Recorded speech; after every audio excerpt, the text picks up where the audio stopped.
Hello everyone. Today I'm going to tell you one story whose name is A Tiger Comes to Town, written by Narayan. It is very funny story, and first I'm going to tell you about the writer. Means I want to tell you about the Narayan. Uh, Narayan, 10 October, Narayan was born uh, in 10 October on 1906 to 30 May 2001, was famous for his stories which portrayed everyday happenings in a realistic manner. His best known works are set in in the fictional town of Malgudi. Okay, so now I'm going to start the story. A tiger comes to town. Okay, let's start reading. When I entered the market road, people ran for their lives. At the sight of me, as I passed through, shutters were pulled down. The people hide themselves in drains, on trees, and behind pillars. The population was melting out of sight. At the circus, I had no chance to study human beings. They had sat in their seats peacefully while I cowered before the captain's whip. I got a totally wrong idea of human beings at that angle. I had thought that they were strong and fearless, but now I found them running from me like a herd of deer. Although I had no intention of attacking them, when I paused in front of a tailor's shop, he abandoned his machine and shut himself in a cupboard, wailing, "Alas, I am stuck. Would not someone shoot that tiger?"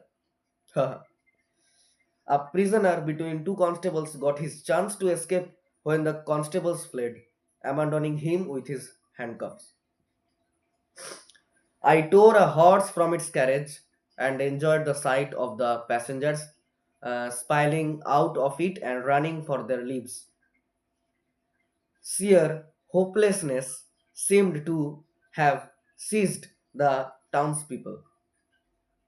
They withdraw into their homes and even their remained nervous. They remained nervous.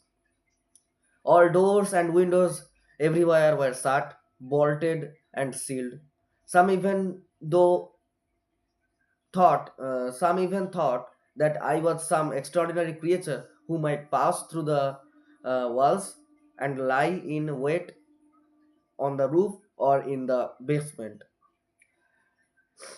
Why should an ordinary simple tiger have any interest in them, either to destroy or to safeguard?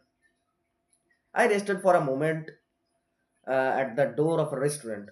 The coffee drinkers and tiffin eaters sat still at their tables, uttering low moans on seeing me. I wanted to assure them, "Don't fear, I am not out to trouble you.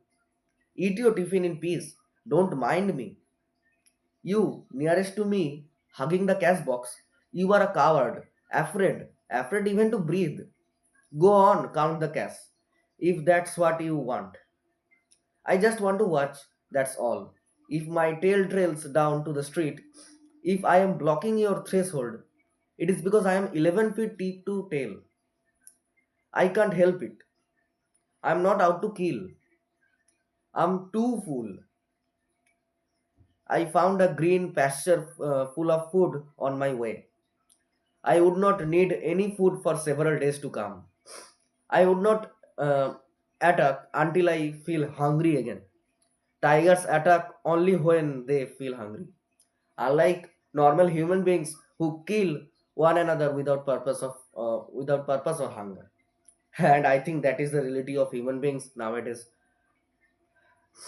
To the great delight of children, schools were being hurriedly closed. Children of all ages and Sieges were running helter skelter, screaming joyously, "No school, no school, tiger, tiger." They were shouting and laughing and even enjoyed being scared. I followed them through their school gate while they ran up and sat themselves in the school hall. I climbed up uh, the steps of the school, saw an open door at the far end of a veranda, and walked in. It happened to be the headmaster's room. I noticed a very dignified man jumping on his table and locking himself up into an attic. I walked in and flung myself on the cool floor, having a special liking for cool stone floors with my head under the large desk.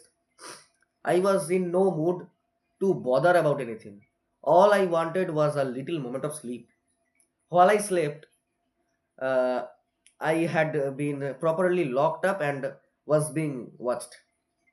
After I woke up, I heard a teacher saying, "Now that this brute is safely locked up, we must decide." At this moment, my master pushed his way through the crowds and scolded, "Never use the words beast or brute. They are ugly words coined by man in his arrogance. The human being thinks all other creatures are beasts." Awful word. So today up to this, this is the part one, and in the next video I'm going to tell you the second part of the story. It is not that much big, but very funny story. So uh, so I think you all have listened this one. Okay, so let's see you all again in the next video. This is the part one. Bye.